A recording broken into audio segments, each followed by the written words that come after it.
యేసుక్రీస్తు ప్రభు వారు కొండ మీద ప్రసంగం చేస్తూ చెప్పిన ఒక అద్భుతమైన మాట, మనం పదే పదే మాట్లాడుకునే మాట. అదేంటి అంటే మత్తయి రాసిన సువార్త 5వ అధ్యాయం 16వ వచనం. మత్తయి రాసిన సువార్త 5వ అధ్యాయము 16వ వచనం. మనుషులు మీ సత్క్రియలను చూచి పరలోకమందున్న మీ తండ్రిని మహిమపరచునట్లు వారి ఎదుట మీ వెలుగు ప్రకాశింపనీయుడి. మనుషులు దేవుణ్ణి మహిమపరచాలి అంటే, నా వైపు చూడండి అందరూ, మనుషులు దేవుణ్ణి మహిమపరచాలి అంటే మధ్యలో ఒక పని జరగాలి. నీవు సత్క్రియలు చేసేవాడివై ఉండాలి.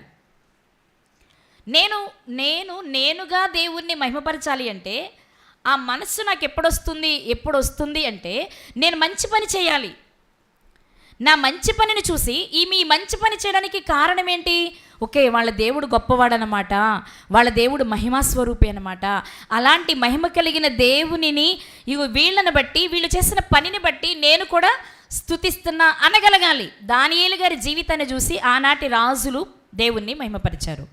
హనన్యా మిషాయేల్ అజర్యా గారిల విశ్వాసాన్ని, భక్తిని చూసి ఆనాటి పొరుగు రాజులు దేవుణ్ణి మహిమపరిచారు. ఇదిగో హనన్యా మిషాయేల్ అజర్యాలు, షేద్రక్ మేషక్ అబేద్నెగో అను వీరి దేవుడే దేవుడు, వీరి దేవుడే పూజార్హుడు అని చెప్పారు. ఎలా చెప్పారు? వీళ్ళు చేసిన పనిని బట్టి, వీరు చేసిన సత్క్రియను బట్టి. ఇలాంటి మహిమ దేవునికి ఇష్టం. నీకేదో ఒక లాభం కలిగినప్పుడు, నీకేదో సంతోషం కలిగినప్పుడు, నీకేదో గుర్తొచ్చినప్పుడు దేవాస్తోత్రం కాదు, అలా చెప్పొద్దని నా ఉద్దేశం కాదు. కానీ దేవునికి నచ్చే మహిమ, దేవుడు స్వీకరించేది ఏది అంటే, తాను మహిమపరచబడేది ఏంటి అంటే, తాను కలుగ చేసిన మనుషులు భూమి మీద చేసిన మంచి పనిని బట్టి అది చూసిన పొరుగువారు దేవుణ్ణి మహిమపరిస్తే దేవునికి ఇష్టం. మనుషులందరినీ దేవుడే కలుగ చేశాడు.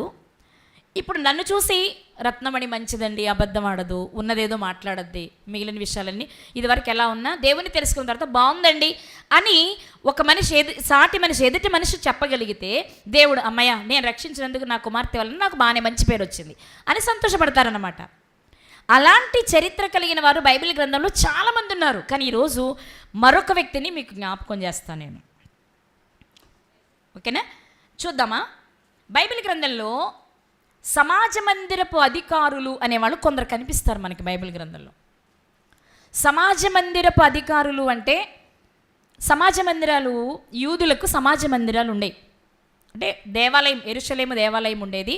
అది కాకుండా చిన్న చిన్న సమాజం అంటే ఇలా అందరూ కూడుకొని దేవుని గురించి మాట్లాడుకోవడానికి వీలుగా ఉండే. అంటే ప్రతి విశ్రాంతి దినాన, నా మాట వినాలి, ప్రతి విశ్రాంతి దినాన యూదులందరూ సమాజ మందిరంలోనికి వెళ్ళి ధర్మశాస్త్రంలో ఉన్న విషయాలు చదువుకుని దాని గురించి మాట్లాడుకుని ఇలా బ్రతకాలి అనుకుని బయటకు వచ్చేవాళ్ళు. అంటే జస్ట్ లైక్ ఇప్పుడు మనం చెప్పుకోవాలంటే ఇప్పుడు మనం ఉంటున్న ఇలాంటి సంఘాలు, చర్చెస్ అనమాట. ఆ రోజుల్లో యూదులు వెళ్ళే వాటిని సమాజ మందిరాలు అనేవాళ్ళం. మందిరమే సమాజ మందిరం, అంటే ఆ సమాజం అంతా కూడుకునే మందిరం అనమాట. ఈ సమాజ మందిరంలో పనులు మంచిగా జరగడానికి కొంతమంది అధికారులను ఏర్పాటు చేసుకున్నాడు. మనం కూడా ఇప్పుడు సంఘాల్లో అధికారులు అంటే పెద్దలు అంటాం మన భాషలో చెప్పాలి అంటే. వాళ్ళు ఏం చేస్తారు? ఆ సంఘంలో జరగవలసిన కార్యక్రమాలన్నీ చూసుకుంటారు. ఇక వచ్చే వారం ఎవరికి ప్రసంగం వేయాలి, వచ్చే వారం ఏమైనా భోజనాల కార్యక్రమం ఉంటే ఎలా చేయాలి, మన సంఘానికి ఎంత ఆదాయం వస్తుంది, దీనిలో ఎంత ఖర్చు పెడుతున్నాం, ఎంత మిగులు ఉంటుంది, దీన్ని ఏం చేయాలి, ఇలాంటి మంచి చెడు లెక్కలన్నీ చూడడానికి కొంతమంది పెద్దలు నియమించుకుంటాం కదా. ఆ రోజుల్లో కూడా అలాంటి పనులన్నీ చేయడానికి కొంతమందిని ఎంపిక చేసేవారు. వాళ్ళని సమాజ మందిరపు అధికారులు అంటారనమాట. అలాంటి వారు మనకి బైబిల్ గ్రంథంలో ఒక 2-3 కనిపిస్తారు. వాళ్ళల్లో ఒకరెవరు అంటే, యేసుక్రీస్తు ప్రభువారు బ్రతికించారు, కొంతమందిని చనిపోయిన వారిని బ్రతికించారు కదా. ఈ మధ్య కాలంలో మనం మాట్లాడుకున్నాం ఎవరి గురించి, నాయీని విధవరాల గురించి మాట్లాడుకున్నాం కదా. ఆమె కుమారుణ్ణి యేసుక్రీస్తు వారు బ్రతికించి ఆమెకు అప్పగించారు. ఇక లాజరు గారిని బ్రతికించారు. అలాగే మరొక అమ్మాయిని బ్రతికించారు. ఆమె ఎవరంటే యాయీరు కుమార్తె. ఈ యాయీరు గారు కూడా ఎవరు అంటే సమాజ మందిరపు అధికారి. అంటే ఆ రోజుల్లో యూదుల సమాజ మందిరంలో, ఒక సమాజ మందిరంలో తానొక అధికారి. ఒక అధికారి అయ్యుండి కూడా తన బిడ్డ కొరకు యేసుక్రీస్తు వారి దగ్గరికి వచ్చి బ్రతిమలాడి, నా కూతుర్ని బ్రతికించిన ఆయన చావడానికి సిద్ధంగా ఉంది అని వచ్చారు. ఈ మధ్యలో 12 సంవత్సరాల నుంచి రక్తస్రావం కలిగిన స్త్రీ కనబడడం, ఆమెను బాగు చేయడం, ఇంక ఇతరతర పనులు చేస్తూ ఉండేటప్పటికి ఈలోపు అక్కడ ఏం జరిగిందంటే ఆ పాప చనిపోయింది. అప్పుడు సమాజ మందిరపు అధికారిని యాయిరు గారి ఇంటి నుండి మనుషులు వచ్చి, బాబు యాయిరు గారు, ఎందుకు ప్రభుని మీరు కంగారు పెడతారు, బాధ పెడతారు, మీ అమ్మాయి ఎలాగో చనిపోయింది, చనిపోక ముందైతే ఆయన వచ్చి ఏమైనా బ్రతికించేవాడేమో, ఇంకా అమ్మాయి ఎలాగో చనిపోయింది కదా, ఆయన ఎందుకు ఇబ్బంది పెట్టడం, వచ్చేయండి అన్నారు. కానీ యేసుక్రీస్తు వారు అతని సహనాన్ని పరిశీలించి ఆయనతో కలిసి వెళ్ళి ఆ చిన్నదానిని బ్రతికించారు. ఇప్పుడు యేసుక్రీస్తు వారు చనిపోయిన వారిని బ్రతికించిన వారిలో ఒకరైన యాయిరు గారు ఎవరు అంటే సమాజ మందిరపు అధికారి. ఓకే, ఆయన జీవితాన్ని మనం చూస్తే యేసుక్రీస్తు వారు చేస్తున్న కార్యాలు, యేసుక్రీస్తు వారు మాట్లాడుతున్న మాటలను విని, యేసుక్రీస్తు వారు చేస్తున్న కార్యాలను చూసి, ఈయన నిజముగా పరలోకము నుండి దిగి వచ్చినవాడు, ఎవరండి, ఇతను నిజముగా పరలోకము నుండి దిగి వచ్చినవాడు అని గుర్తించి ఆయన దగ్గరికి వెళ్తే నా కుమార్తె బాగుపడుతుంది, బ్రతుకుతుంది అనుకుని వచ్చారు. అవునా? అలాంటి ఒక అధికారం కలిగిన వ్యక్తి యాయిరు గారు. ఇతను ఒక అధికారి, మనకు కనిపించేవాళ్ళు, అంటే అలాంటి వాళ్ళు చాలామంది ఉంటారు. అలాగే మరొక అధికారి ఎవరు అంటే అపోస్తుల కార్యములు 18వ అధ్యాయము, అపోస్తుల కార్యములు 18వ అధ్యాయము 8వ వచనం. ఆ సమాజ మందిరపు అధికారి అయిన క్రిస్పు తన ఇంటి వారందరితో కూడా ప్రభునందు విశ్వాసముంచెను. మరొక సమాజ మందిరపు అధికారి కనిపిస్తున్నారు మనకి, అతని పేరు క్రిస్పు. ఈరోజు మనము ఈ క్రిస్పు గారి గురించి కాసేపు ఆలోచన చేద్దాం. ఈ క్రిస్పు గారి జీవితాన్ని గురించి, ఇతని జీవితంలోని కొన్ని విషయాలు ఈరోజు మనకి చాలా అవసరం. ఇది కొరింథీ పట్టణం. పౌలు గారు క్రైస్తవులుగా మారుతున్న వారిని హింసించాలనుకోవడం, అతను దమస్కునకు ప్రయాణమై వెళుతూ ఉండగా యేసుక్రీస్తు వారు ప్రత్యక్షమై, నువ్వు నన్ను హింసిస్తున్నావు, నువ్వు హింసిస్తున్న యేసును నేను నిన్ను మార్చాలనుకుంటున్నా, నాకు నువ్వు సాక్షిగా నిలబడాలి అని చెప్పి మాట్లాడడం, వెంటనే అతను మార్పు చెందడం, అననీయ గారి చేత బాప్తిస్మం తీసుకోవడం, అరేబియా దేశానికి వెళ్ళి 3 సంవత్సరాల తర్వాత తిరిగి రావడం, అప్పటి నుంచి సమాజ మందిరాలలోనికి వెళ్ళి యేసే క్రీస్తు అని ప్రకటించడం ప్రారంభించారు. ఈయన ప్రకటిస్తుంటప్పుడు అది ఆ రోజులు కొత్తవి కాబట్టి, క్రైస్తవులు అనబడుతున్న వారు క్రొత్తగా తయారవుతున్న కాలం కాబట్టి తొందరగా ఎవరు విశ్వసించేవారు కాదు. అలా చెప్తున్న వారిని కూడా చాలా ఇబ్బంది పెట్టేవారు. అలా ఇబ్బంది పెట్టిన వారిలో ఒకరెవరు? ఈ పౌలు గారే. వింటున్నారు అందరూ? అలా ఇబ్బంది పెట్టిన వారిలో పౌలు గారు కూడా ఒకరు. ఈయన ఏం చేశారంటే, తను మార్పు చెందిన తర్వాత యేసే క్రీస్తు అని సమాజ మందిరాలలో చెప్పడంతో పాటు అన్ని ప్రాంతాలకు తిరుగుతూ సువార్తను ప్రకటిస్తూ వచ్చారు ఆయన. అలా తిరగడాన్ని మన భాషలో మనం ఏం పెట్టుకున్నామంటే పౌలు గారు ప్రయాణాలు అని పెట్టుకున్నాం. సువార్త ప్రయాణాలు, సువార్త దండయాత్రలు అనే పేరుతో మాట్లాడుకుంటాం. మొదటి ప్రయాణం పౌలు గారు బర్నబా గారితో చేశారు. రెండవ ప్రయాణము బర్నబా గారు లేరు, మార్కు గారి గురించి వివాదం వచ్చి విడిపోయారు. అప్పుడు మరి నేను రెండోసారి ప్రయాణం చేయాలంటే ఎలా అని ఆలోచించినప్పుడు పౌలు గారికి శీల గారు తోడయ్యారు. ఈ శీల గారిని వెంట పెట్టుకొని పౌలు గారు రెండవ ప్రయాణం చేస్తూ ఆ ప్రయాణంలో ఒక్కొక్క ప్రాంతాన్ని, తెస్సలోనికకు వెళ్ళారు, బెరయాకు వెళ్ళారు, ఏథెన్స్కు వెళ్ళారు. అక్కడ నుండి కొరింథీ పట్టణానికి వచ్చారు. కొరింథీ పట్టణానికి వచ్చిన తర్వాత ఆ పట్టణంలో కొద్ది రోజులుండి సువార్త ప్రకటించాలి అంటే అక్కడ ఎక్కడో చోట ఆయన స్టే చేయాలి కదా, ఉండాలి, కొద్ది రోజులు ఉండాలంటే తినడానికి, ఉండడానికి, రెస్ట్ తీసుకోవడానికి ఉండాలి. కాబట్టి నేను ఎక్కడుంటే బాగుంటుంది అని వెతుక్కున్నప్పుడు అకుల ప్రిస్కిల గారి ఇల్లు దొరికింది ఆయనకి. వాళ్ళు కూడా డేరాలు కుట్టేవారు, వాళ్ళు కూడా క్రీస్తుని అంగీకరించిన వారు, వారు పరిచర్య చేయడానికి ఇష్టపడుతున్న వారనే సంగతి అర్థమయ్యి పౌలు గారు అకుల గారి ఇంటికి వెళ్ళి అక్కడ కొద్ది రోజులు ఉండి అక్కడ వారందరికీ సువార్త ప్రకటిస్తూ ఉన్నారు. ఆయన సువార్తను ప్రకటిస్తుంటే ప్రజలు విశ్వసించడానికి ఇష్టపడలేదు. మాకొద్దు, నువ్వు చెప్పేది మాకొద్దు, నువ్వు ఎక్కడి నుంచి వెళ్ళిపో అన్నారు.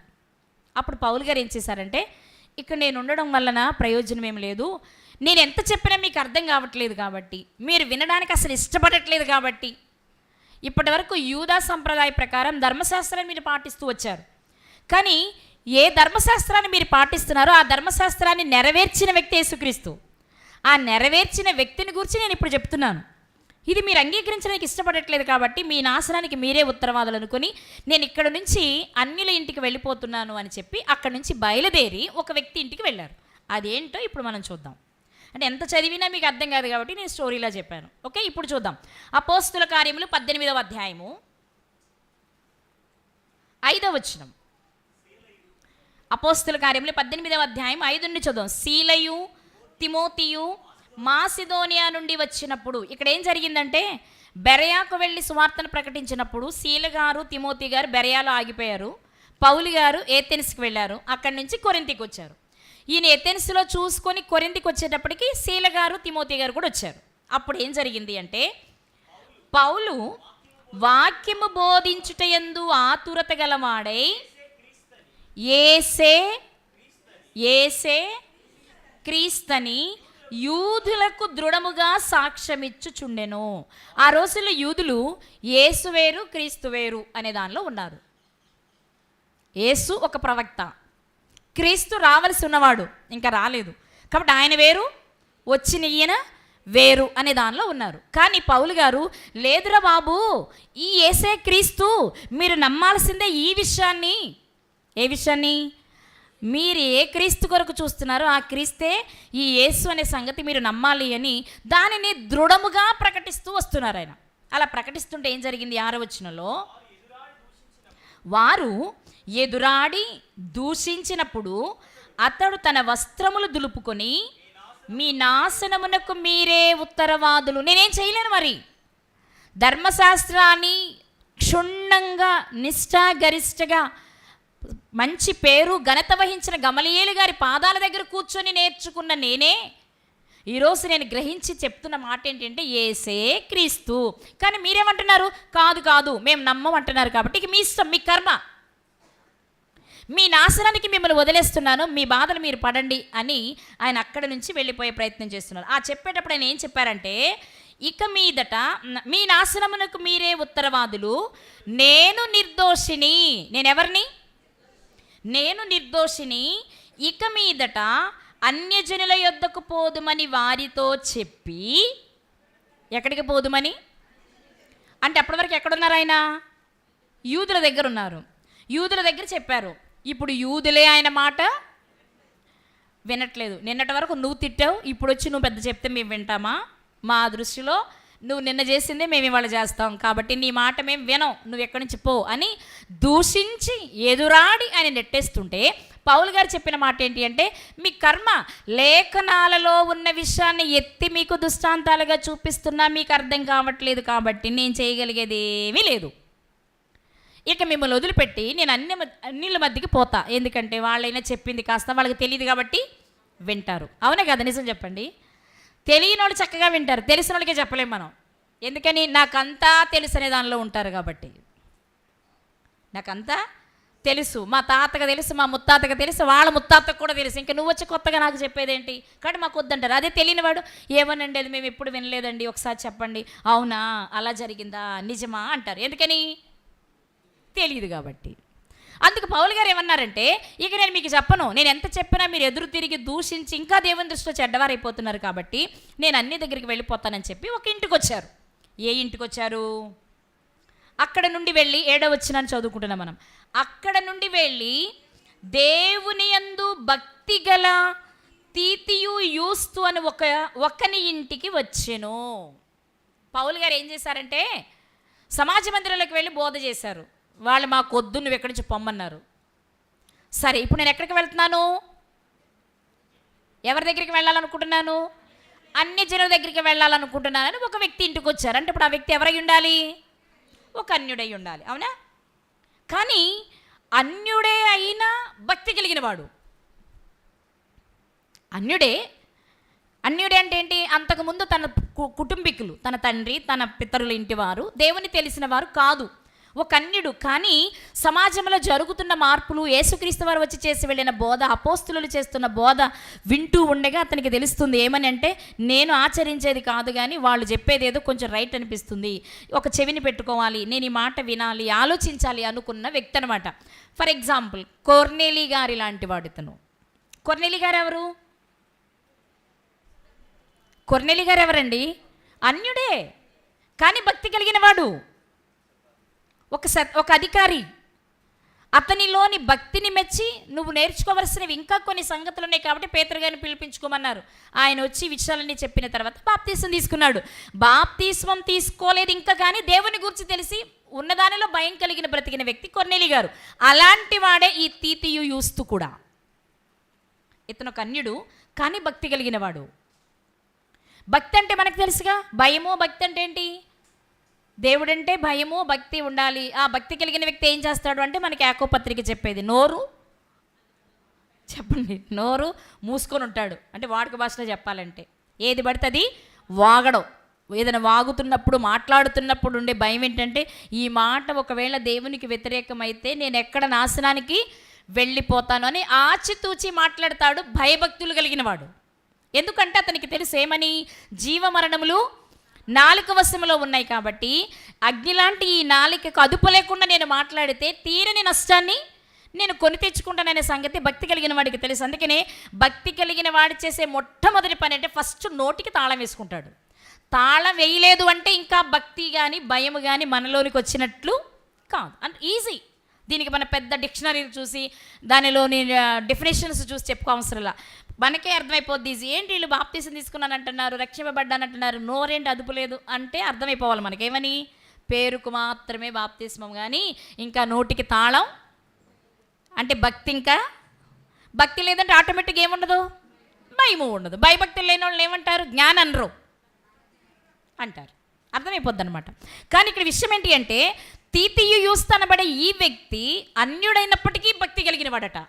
అక్కడ వ్రాయబడిన మాట భక్తి కలిగిన, అదేనా మనం చదువుకున్న మాట, దేవుని యందు భక్తి గల తీతియు యూస్తు ఇంటికి వచ్చారు పౌలు గారు. రాగానే ఎలా స్వీకరించి ఉంటారు తీతియు గారు, మీరు ఆలోచించాలి. అయ్యో భలే వాళ్ళండి, నేను ఇంకా బాప్తీసం తీసుకోలేదు, ఏదో అప్పుడప్పుడు అక్కడక్కడ కొంచెం యేసుక్రీస్తు అనే సువార్తను వింటున్నాను అంతే. ఇలాంటి మీరు సడన్గా మా ఇంటికి ఎంట్రీ ఇస్తే నా పరిస్థితి ఏమైపోద్ది, మీకే దిక్కు లేదు, ఇప్పుడు మీకే సరైన షెల్టరు లేదు, నేను ఇంకా పూర్తిగా నమ్మలేదు, పూర్తిగా నేను క్రైస్తవుని కాలేదు. అలాంటి నా ఇంటికి వస్తే నా భార్యని ఎంత ఇబ్బంది పెడతారు, నా పిల్లల్ని ఎంత ఇబ్బంది పెడతారు, ఆయన వ్యాపారస్తులు అయితే వ్యాపారంలో ఎంత ఇబ్బంది కలుగుద్ది, నా ఇంటికి రావద్దు దయచేసి వెళ్ళిపోండి అనాలి. కానీ అనలేదు. యూదులేమంటున్నారు, యూదులేం చేయాలి, నువ్వు మావాడివి రా, నువ్వేం నేర్చుకున్నావు, నువ్వు నేర్చుకున్నది ఏంటో మాకు చెప్పు, దానిలో ఉన్న నిజమేంటో మేము గ్రహిస్తామని కదా అనాలి. అంతేనా? నా వైపు చూసి చెప్పండి ఒకసారి. యూదులేం చేయాలండి, పౌలు గారు కనిపించినప్పుడు పౌలు గారు సువార్త చెప్తున్నాడు, పౌలు నిన్నటి వరకు నువ్వు సౌలు పేరుతో ఉన్నావు, నిన్నటి వరకు నువ్వు రక్షించబడిన వారిని చంపిన వాడివి, అసలు నువ్వు ఎలా మారావు, నువ్వు ఎలా చెప్తున్నావు అంటే ఆయన దుస్తాంతాలు ఎత్తి ఏం జరిగిందో చరిత్రలో జరిగినవన్నీ చెప్పుకొచ్చేవాడు. అప్పుడు కదా నువ్వు వినాలో విశ్వసించాలి అక్కర్లేదో తెలిసేది. కానీ ఏం చేస్తున్నారు ప్రజలు, ఆయన మారాడట అని విన్నారు, అది మాకొద్దు అంతే. ఆయన మారాడని మాత్రమే విన్నారు, అది మాకొద్దు. ఎందుకని, మాకు తెలిసిందే వేదం, మాకు తెలిసిందే ధర్మ శాస్త్రం, మాకు తెలిసిందే బోధ, కాబట్టి మాకు కొత్త బోధ వద్దు. నేను కొంతమందిని ఎరుగుదును, చాలా ఇష్టపడేవాళ్ళు నన్ను కొందరు. ఎప్పుడైతే లేఖనాల ప్రకారము యేసుక్రీస్తుని దైవ కుమారుడని చెప్పడం ప్రారంభించామో వెంటనే కట్ చేసినందుకు నేనేం ఫీల్ అవ్వను, ఎందుకంటే మనం చెప్పాల్సిన సత్యమే కాబట్టి. కానీ కట్ అయ్యే ముందు అమ్మో ఇంత వాక్యం చెప్తున్నారు అక్కోళ్ళు, ఇంత జ్ఞానాన్ని నేర్చుకుంటున్నాం మేము, అమ్మో ఇక్కడ ఎంత బాగుందో, ఇది చాలా పల్లెటూరు, ఇది చాలా చిన్న సంఘం, కానీ ఇక్కడ మహాజ్ఞానం ఉందన్న వాళ్ళు ఒకవేళ నేను చెప్పినప్పుడు దీన్ని మీరు ఏ రీజన్స్తో ఏ ఆధారాలతో ప్రకటిస్తున్నారని అడిగి కదా తెలుసుకోవాలి. అదే జరగాల్సింది. ఎవరిదైనా మనం ఇప్పటివరకు ఒక విషయంలో నడిచాం, దానికి విభిన్నమైన విషయం వచ్చినప్పుడు ఇది ఎందుకు మీరు ఇలా ఆలోచించారు, ఏ లేఖనాన్ని బట్టి మీరు ఇలా మాట్లాడుతున్నారు అని అడిగి తెలుసుకొని యాక్సెప్ట్ చేస్తావా లేదా తర్వాత సంగతి. కానీ తెలుసుకోవాల్సిన బాధ్యత ఉందా లేదా? అది చేయకుండా ఓకే మీరు అదా అయితే మాకొద్దు అనుకోగలుగుతున్నామంటే అర్థం ఏంటి, అసలు చెప్పేది వినే ప్రయత్నమే. ఆనాటి శాస్త్రుల పరిస్థితులు వాళ్ళే, మరి ఆనాటి యూదుల పరిస్థితి కూడా అదే కదా. పౌలు గారు ఏం చెప్తున్నారు, ఎందుకు ఇలా చెప్తున్నావు, ఏ లేఖనాన్ని బట్టి చెప్తున్నావు, దేన్ని ఆధారం చేసుకొని నువ్వు దీన్ని విశ్వసిస్తున్నావు, నీ జీవితంలో జరిగిందేంటి మాకు వివరంగా చెప్పు అని అడిగి చెప్పించుకొని ఆలోచించి అప్పుడు నిర్ణయం. కానీ వీళ్ళు ఏం చేస్తున్నారు? ఓ, నువ్వు బోధ మార్చావా, అయితే ఓకే, సెలవు, నువ్వు వెళ్ళరా, మా దగ్గరికి రాక్కర్లా, నువ్వు చెప్పక్కర్లా, మేము వినక్కర్లా. అప్పుడు నీకు సత్యం ఎలా అర్థమవుతుంది? నిజంగా భక్తి చేయాలి, నిజంగా పరలోకానికి వెళ్ళాలి అనుకున్న వాళ్ళు చేయవలసిన పని ఏంటి అంటే, ఏ విషయంలోనైనా నీకు తెలిసింది కాకుండా క్రొత్త అభిప్రాయం నీకు వినబడినప్పుడు ఇది ఎందుకు అని అడిగి తెలుసుకున్నవాడు జ్ఞాని. అవునంటారా కాదంటారా? అదే కదా మనం చేయాలి. కానీ అలా చేయకుండా, అబ్బాయి నాకు నచ్చినట్టు లేదు, నేను విన్నట్టు లేదు, నేను నమ్మినట్టు లేదు, అసలు తెలుసుకునే ప్రయత్నమే చేయని వాడిని అజ్ఞానే అనాలి. అని కఠినంగా మాట్లాడుతున్నానని కాదు, కానీ జ్ఞానవంతులు చేయవలసిన పని ఏంటి అంటే తెలుసుకోవాలి, విచారించాలి, ఆధారాలు సేకరించుకోవాలి, రుజువుపరచుకోవాలి, ఆ తర్వాత విశ్వసించాలి. అంతేగాని నాకు తెలిసిందే, నేను ఎప్పటి నుంచి అనుసరిస్తుంది అదే రైట్ అనే సిద్ధాంతంలో ఉండేవాడికి ఎప్పటికీ మనము మార్చలేం. బైబిల్ ఒక మాట చెప్పింది తెలుసా? మూర్ఖులనైనా మార్చంచంట, కానీ నేను జ్ఞానిని కదా అనుకునేవాడిని మార్చలేమంట. మూర్ఖునైనా మార్చొచ్చట, అసలు మూర్ఖులనే మార్చలేం. మామూలుగా చెప్పాలంటే మూర్ఖులనే మార్చలేం. కానీ ఒకవేళ అంటే మామూలుగా చెప్తాం కదా, ఇసుక నుండి తైలమునైనా తీయొచ్చు కానీ మూర్ఖుడిని మార్చలేమంటాం. కానీ బైబిల్ చెప్పింది ఏంటి తెలుసా? మూర్ఖుడైనా మార్చొచ్చేమో కానీ నేను జ్ఞానిని కదా అనుకునేవాడిని మార్చలేము. ఎవరు జ్ఞాని అంటే తనకు తెలిసిందే వేదం అనుకునేవాడు, తనకు తెలిసిందే జ్ఞానం అనుకునేవాడు. నిజంగానే వాళ్ళకి ఎన్ని ఆధారాలు చూపించినా నమ్మరు. మీరు ఎన్నన్నా చెప్పండి, మా పితరులు చెప్పింది ఇదే, మేము అదే. కానీ జ్ఞాని చేయవలసిన పని అది కాదు. మా పితరులు చెప్పింది ఇదేనండి, కానీ దేనిని బట్టి మీరు ఈరోజు కొత్తగా మాట్లాడుతున్నారు, ఎందుకు, ఏ విషయాన్ని బట్టి మీరు దీన్ని ఇలా తీసుకున్నారు అని అడిగి తెలుసుకుంటే వాస్తవం వాళ్ళ వరకు వెళుతుంది, ఆలోచించుకోవడానికి అవకాశం ఉంటుంది. ఇక్కడ మనం ఆలోచన చేసినట్లయితే పౌలు గారిని సొంత యూదులే ఏమంటున్నారంటే, మాకొద్దు, నువ్వు వెళ్ళిపో అని దూషించారట, తిట్టారట, ఇష్టం వచ్చినట్టు మాట్లాడారట, ఎదిరించారట, వెళ్ళిపోమన్నారట. కానీ ఒక అన్యుడైనా భక్తి కలిగిన పౌలు గారిని అందరూ పొమ్మంటే తన ఇంటికి ప్రేమతో ఆహ్వానించిన వ్యక్తి ఎవరు అంటే తీతు యూస్తు. ఈ తీతు యూస్తు గారి ఇంటికి పౌలు గారు వచ్చారు. ఈ యూస్తు గారి ఇల్లు అర్థమవుతుందా? ఈ తీతు యూస్తు గారి ఇంటికి రాగానే ఆ ఇల్లు ఎక్కడుందట? సమాజ మందిరాన్ని ఆనుకొని ఉందట. అర్థమైందా? ఇప్పుడు మనం ఇక్కడ ఆలోచించవలసిన విషయం ఏంటంటే, సరే పౌలు గారు వచ్చారు, అతను చేర్చుకున్నాడు, కొర్నెలి గారిలానే ఏం చెప్తాడు వినుంటాడు, ఇంకా లోపలికి విషయాలు గ్రహించుంటాడు, లేకపోతే బాప్తిస్మం తీసుకొని ఉంటాడు, ఆధ్యాత్మికంగా బలపడడానికి ప్రయత్నాలు చేస్తుంటాడు. అక్కడ ఏం జరిగిందో మనకి రాయబడలే, కానీ ఆ ఇంటికి వెళ్ళినట్లు మనకు అనిపిస్తుంది. కానీ ఇక్కడ జరిగిన విషయం ఏంటి అంటే, పౌలు గారు ఎప్పుడైతే తీతు యూస్తు గారి ఇంటికి వెళ్ళారో, సమాజ మందిరాన్ని ఆనుకుని ఉన్న ఇంటికి వెళ్ళారో, అక్కడ ఏం చూశారో తెలియదు, కానీ ఏ సమాజ మందిరాన్ని ఆనుకుని తీతు యూస్తు గారి ఇల్లుందో ఆ సమాజ మందిరపు అధికారి అయిన క్రిస్పు గారు మార్పు చెందారు. వాస్తవానికి పౌలు గారు క్రిస్పు గారితో మాట్లాడలా, క్రిస్పు గారింటికి వెళ్ళలా, క్రిస్పు గారికి విషయాన్ని చెప్పలా. క్రిస్పు గారు ఎవరు? యూదుడు. సమాజ మందిరానికి అధికారం అంటే ఎవరు? యూదుడై ఉండాలి. కానీ తీతు యూస్తు ఎవరు అనుకుంటున్నాం? ఒక అన్యుడు. అంటే ఇక్కడ రాయబడకపోయినా ఆయన అన్యుడింటికి వెళ్తున్నాననే మాటను బట్టి కానీ, లేకపోతే చరిత్రకారుల అభిప్రాయం ప్రకారం కానీ తీతు యూస్తు గారు ఒక అన్యుడు అనే విషయం ఉంది. ఇప్పుడు ఒక అన్యుడి ఇంటికి ఒక దైవజనుడు వెళ్తే, లేక ఒక పౌలు గారు వెళ్తే, వాళ్ళిద్దరి మధ్య జరిగిన సంభాషణ, వారిద్దరి మధ్య జరుగుతున్నది, ఒక దైవజనుడు యూస్తు గారి ఇంటికి వెళ్ళినప్పుడు యూస్తు గారు కనుపరిచిన భక్తి, భయము, దైవజనుడు చేర్చుకున్న విధానము, దైవజనుడు మాట్లాడుతుంటే వినే విధానాన్ని చూసినటువంటి క్రిస్పు గారిలో మార్పు కలిగింది. ఈరోజు నిజంగా ఇక్కడ కూర్చుంటున్న మనము, లేక క్రైస్తవులు అనుకుంటున్న మనము గ్రహించవలసింది ఏంటి అంటే, నిన్ను చూసి ఎవరైనా ఒక్కరైనా మారే స్థితిలో ఉన్నారా అంటే, కావాలని వద్దు అని మారిన వాళ్ళ గురించి మనం మాట్లాడుకోకర్లా. నేనేమైనా చూసినా మారకూడదు అనుకునే వాళ్ళు మనం ఎలాగో మార్చలేము. కానీ అవకాశం ఉండి మారడానికి అవకాశం ఉన్న చోట నీ క్రియలు, నీ ప్రవర్తన బాగోకపోవడం వలన మారకపోతే మాత్రం లెక్క మనమే చెప్పాలి.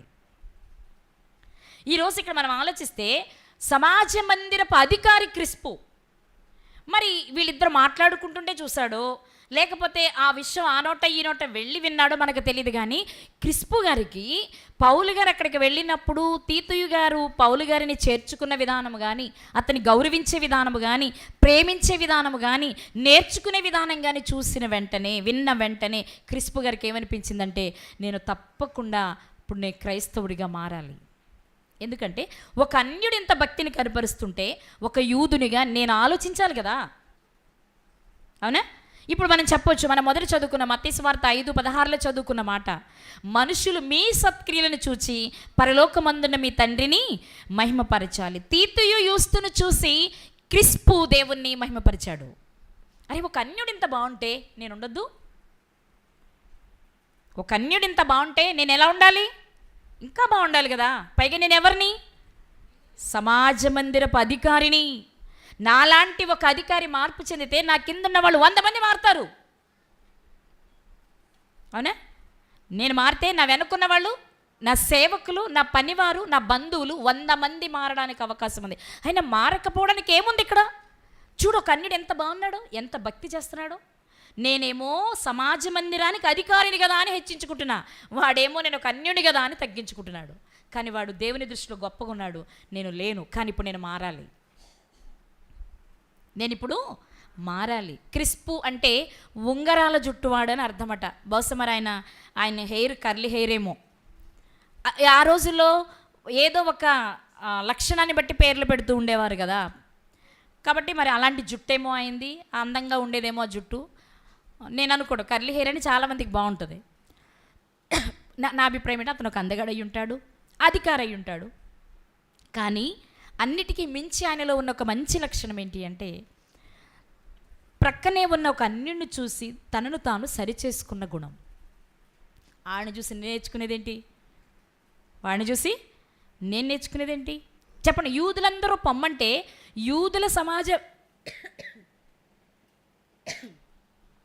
యూదులందరూ పొమ్మంటే యూదుల సమాజ మందిరానికి అధికారిక ఆలోచన పుట్టించాడు దేవుడు, అవునా? వెంటనే అతను ఆలోచించాడండి. ఆలోచించి చేసిన పని ఏంటో తెలుసా? 8వ వచనం, ఆ సమాజ మందిరపు అధికారి అయిన క్రిస్పు తన ఇంటి వారందరితో కూడా ప్రభువునందు విశ్వాసం ఉంచెను. ఇక్కడ అద్భుతమైన విషయం ఏంటంటే, క్రిస్పు గారు విని విశ్వసించడం అయితే పెద్ద ఆశ్చర్యపోవాల్సింది లేదు. అతనికి నచ్చింది, మనసుకి నచ్చింది, అంగీకరించాడు. కానీ ఇక్కడ కొసమెరుపు ఏంటో తెలుసా? అతను ఏది నమ్మాడో, ఏది విశ్వసించాడో, ఏది సత్యం అనుకున్నాడో ఇమ్మీడియట్గా తన ఇంటి వారికి చెప్పాడు. ఈ లక్షణం మనకి చెరసాల అధికారిలో కనిపిస్తుంది కదా. పౌలుశీల గారు చెరసాలలో బంధించబడినప్పుడు పాటలతో ప్రార్థించారు. భూకంపం వచ్చింది, అధికారి చూశాడు, చచ్చిపోవడం బెటర్ అనుకున్నాడు. ఆ సమయంలో వాళ్ళు నువ్వు ఏ హాని చేసుకోవద్దు, మేము ఇక్కడే ఉన్నాం అనగానే అతనిలో మార్పు. ఎవరిని బట్టి? పౌలుశీల గారికి అవకాశం ఉన్నా పారిపోలేదు. వాళ్ళు పారిపోవడం వెక్కెత్తైతే మిగిలిన వాళ్ళు కూడా పారిపోలేదు, అంతేనా? అంటే వాళ్ళ పాటలు, వాళ్ళ ప్రార్థన మిగిలిన వాళ్ళని కూడా పారిపోనీకుండా చేసింది. అలాగే అధికారిని మార్చింది. అతను కూడా ఏం చేస్తారు? అర్ధరాత్రే వాళ్ళ చేత వాక్యాన్ని చెప్పించుకుని కుటుంబం అంతా కలిసి బాప్తిస్మం అదే పని ఇప్పుడు క్రిస్పు గారు చేస్తున్నాడు.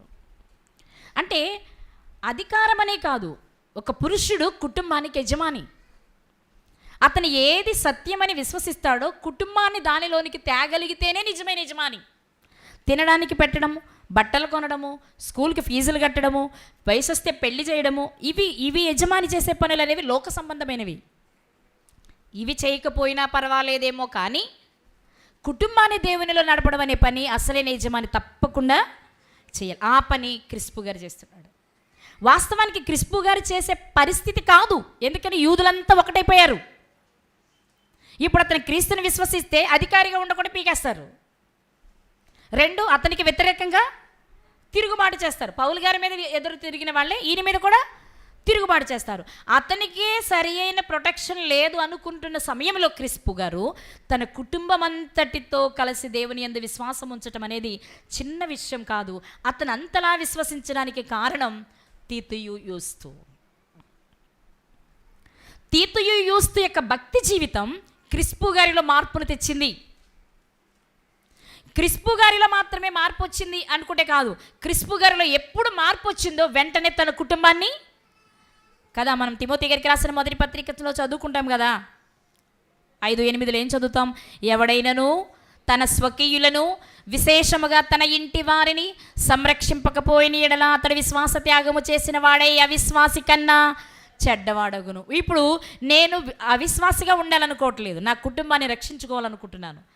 అయినా ఒక అన్యుడే తన కుటుంబంతో కలిసి, అంతే కదా, పౌలు గారిని చేర్చుకోవడం అంటే తీతుయుస్ ఒక్కడో అంగీకరిస్తే సరిపోద్దా? భార్య అంగీకరించక్కర్లేదా? బిడ్డలు సపోర్ట్ చేయక్కర్లేదా? లేకపోతే పౌలు గారు ఎన్ని రోజులు ఉండగలరు అక్కడ? అంతే కదండి. పౌలు గారిని ఒకవేళ ప్రేమ ఉండి తీతు గారు చేర్చుకున్నారు, భార్య మంచినీళ్ళు ఇవ్వడానికి తీసుకొచ్చి గ్లాస్ టక్కన కొట్టింది అనుకోండి, అక్కడ ఎంతసేపు ఉంటారు అక్కడ పౌలు గారు? పిల్లలు అటెళ్తూ ఇటెళ్తూ అసలు ఇంట్లో ఖాళీనే లేదు, చదువుకుందామంటే ప్రశాంతమైన వాతావరణమే లేదు. మా నాన్న ఉన్నాడే, ఎవడో ఒక్కడిని తీసుకొచ్చి ఇంట్లో పెడతారు అని గొనుగుతూ ఉన్నారు అనుకోండి, ఎన్ని రోజులు ఉంటారు పౌలు గారు అక్కడ? అంటే తీతుయుస్తూ అన్యుడైనప్పటికీ కుటుంబం అంతటినీ కలుపుకొని చేస్తున్నారు. అందుకే మేము కొర్నేలి గారిని జ్ఞాపకం చేశాం. అతడు కూడా తన ఇంటి వారందరితో కలిసి ప్రార్థన చేస్తూ ధర్మకార్యాలు చేస్తున్న వ్యక్తిగా మనకు కనిపిస్తున్నారు. నిజంగా అన్యులే బాగున్నారా అనిపిస్తుంది కొన్ని సందర్భాల్లో విశ్వసించిన తర్వాత. యూదులే భయంకరంగా కనబడుతూ ఉంటారు. ఈరోజు కూడా సమాజంలో ఎక్కువ శాతం అదే. క్రైస్తవులు మాకు అన్నీ తెలుసు అనే భ్రమలో ఉంటారు, అన్యులేమో మాకు తెలియదు కాబట్టి నేర్చుకోవాలనే దానిలో ఉంటారు. అంటే నేర్చుకున్న తర్వాత ఒకవేళ పడిపోతే చెడిపోతే గర్విస్తుంది, వేరే విషయం మనం చెప్పలేం, కానీ మ్యాక్సిమం అలాగే ఉంటారు. కాబట్టి ఇక్కడ మనకు కనిపిస్తున్న విషయం ఏంటి అంటే, తీతుయుస్ అనే వ్యక్తి ఒక అన్యుడైనప్పటికీ కుటుంబంతో కలిసి దేవుని యందు భయభక్తులు కలిగిన వాడు. అతని భక్తి, అతని భయము, అతని కుటుంబాన్ని కంట్రోల్లో పెట్టుకున్న విధానము, దైవజనుడు తన ఇంటికి వస్తే చేర్చుకున్న విధానాన్ని చూసి ఇప్పుడు క్రిస్పు గారిలో మార్పు వచ్చింది.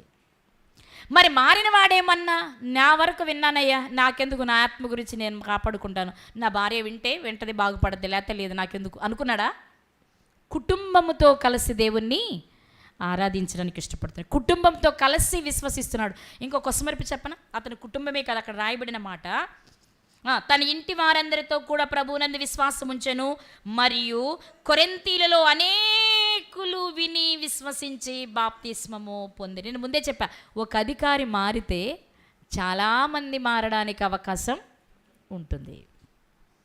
ఈ అధికారి మారాడు, తన ఇంటి వారిని మార్చుకున్నాడు, తన పట్టణంలోని వారిని మార్చుకున్నాడు. ఒక అధికారిగా తాను చెప్తే చాలామంది వినడానికి అవకాశం ఉంది. కానీ ఇక్కడ విషయం ఏంటంటే, ఈ క్రిస్పు అనబడే ఈ అధికారి తన కుటుంబాన్ని, తన పట్టణపు వారిని రక్షించుకోవడానికి మూలం ఎవరంటే ఒక అన్యుడు. ఒక అన్యుడు కనుపరిచిన భక్తి, ఒక అన్యుడు చేర్చుకున్న, దైవజనుడి చేర్చుకున్న విధానం ఇదిగో ఆ పట్టణంలో చాలా మార్పుని తెచ్చింది. ఈరోజు దేవుడు మనల్ని అడుగుతున్న ప్రశ్న, ఓకే, నిన్ను చూసి మారడానికి అవకాశం ఉన్నా మారకపోతే అంటే అది నీ లోపమే. మారడానికి అవకాశం ఉండి మారకపోవడం అంటే నీ పనులు, నీ మాటలు, నీ క్రియలను చూసి, నీ భక్తిహీనతను చూసి, నీ అస్థిరతను చూసి, నీలో మార్పు లేని స్థితిని చూసి, వాడిని చూస్తున్నాగా, వాడెంత మారాడలే, వాడికంటే నేనేనయ్యం అనేలా ఉన్నామా? లేకపోతే గతం అంటే అతను మంచివాడు కాదండి, బూతులాడేవాడు, దొంగతనాలు చేసేవాడు, అబద్ధాలు ఆడేవాడు, వ్యభిచారి, కానీ ఇప్పుడు అలా లేడండి, అతను నిజమైన మార్పు కనిపిస్తుందండి, మార్పు అంటే అలా ఉండాలి అనేలా ఉన్నామా? ఇది మనం వేసుకోవలసిన ప్రశ్న. దేవుడు ఎవరిని కోరుకుంటాడు అంటే, తనకు మహిమ తేవడానికి భూమి మీద సత్క్రియలు చేసే వ్యక్తులను కోరుకుంటాడు.